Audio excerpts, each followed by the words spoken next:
Break के बाद एक बार फिर से आप सभी का बहुत स्वागत है। बढ़ेंगे खबरों की ओर, जहां घोसी उपचुनाव को लेकर सुबह सपा अध्यक्ष ओपी राजभर ने न्यूज वन इंडिया से खास बातचीत की और इस दौरान ओपी राजभर ने क्या कुछ कहा, चले सुनाते हैं आपको।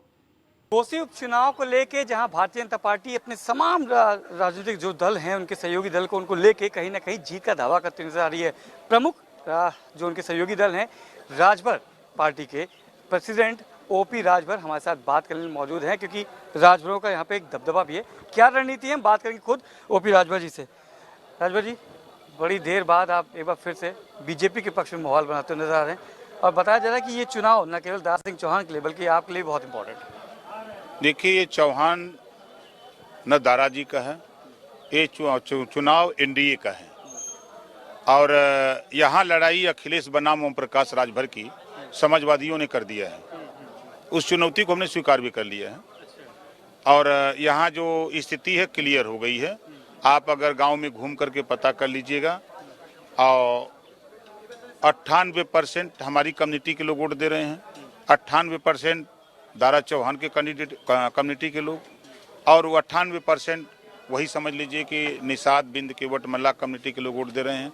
उसके साथ साथ नाई, गोंड, पाल, प्रजापति, कुम्हार, धोबी, धरिकार, पासी, खटी, खेला, कुजड़ा, ब्राह्मण, राजपूत, भूमिहार, यादव, पटेल के साथ साथ धोबी, धरिकार, पासी, खटीक, चमार बड़ी संख्या में लोग वोट दे रहे हैं। अभी किसी को पता नहीं है, जो हम शुरू से दावा कर रहे हैं कि 50,000 से जीतेंगे। आप देखिएगा ना, रोज हमको 5,000, 4,000, 8,000 रोज हमको वोट बढ़ रहा है। ये हमारी जो फौज यहाँ है करीब समझिए कि 450 फौज है और ये प्रतिदिन 100, 125, 90 गाँव में चौपाल लगाते हैं और उनको समझाते हैं कि जागो तभी सवेरा है। ये वही समाजवादी पार्टी के लोग हैं कि जो 27% आरक्षण लागू हुआ उसका हिस्सा समाजवादियों ने लूटा है, तो किस मुंह से ये लोग वोट देंगे। तो इस बात की खबर घर घर तक हम लोग पहुंचा चुके कि 27% आरक्षण का लाभ सबको बांटने के लिए हाई कोर्ट ने 3 सितंबर 2013 को कहा, लेकिन उस समय मुख्यमंत्री अखिलेश जी थे, ध्यान नहीं दिया। प्रमोशन में आरक्षण खत्म किया समाजवादियों ने। 2 जून गेस्ट हाउस कांड और भारतीय जनता पार्टी की बुराई करते हैं। अखिलेश जी के पिता को पहली बार मुख्यमंत्री बनाने के लिए भारतीय जनता पार्टी ने समर्थन देके पिछड़ों के नेता माननीय मुलायम सिंह यादव जी को 89 में मुख्यमंत्री बनाया।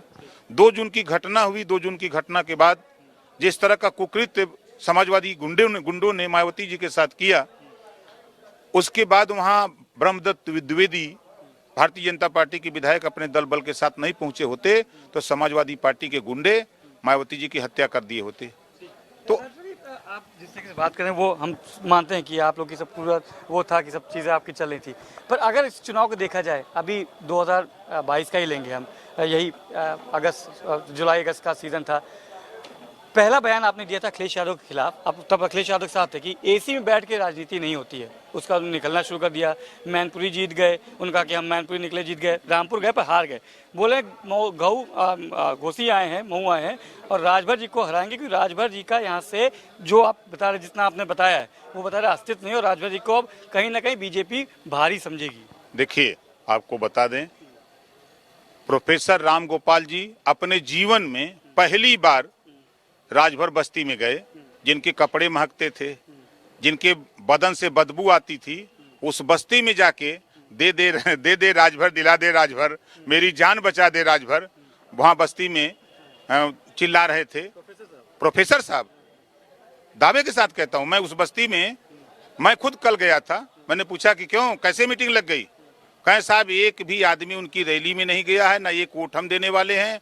हम लोग यहाँ खेती करते हैं राज साहब लोगों के खेत में, वो लोग आए तो कहे कि भैया वोट चाहे जहाँ देना, हमारी इज्जत है, खाली जुट जाओ, राम गोपाल जी आ रहे हैं। तो हम लोग जुट गए थे। और नेताजी, कोई आप बुरा मत मानिएगा, एक वोट भी हम लोग साइकिल पर भुला के भी नहीं देंगे। जीत निश्चित है दारा सिंह चौहान के राजभर। 100%। मुस्कुराहट के साथ राजभर जी जिस तरह से हमेशा से कटाक्ष मारते, इस बार भी समाजवादी पार्टी को जरूर घेरा है, पर जीत का चुनाव में भी बीजेपी के साथ रहेंगे और पूरे उत्तर प्रदेश में राजभर और बीजेपी ऐतिहासिक जीत दर्ज करेगी। वीरेंद्र के साथ Manish Mishra, news one India, Lucknow.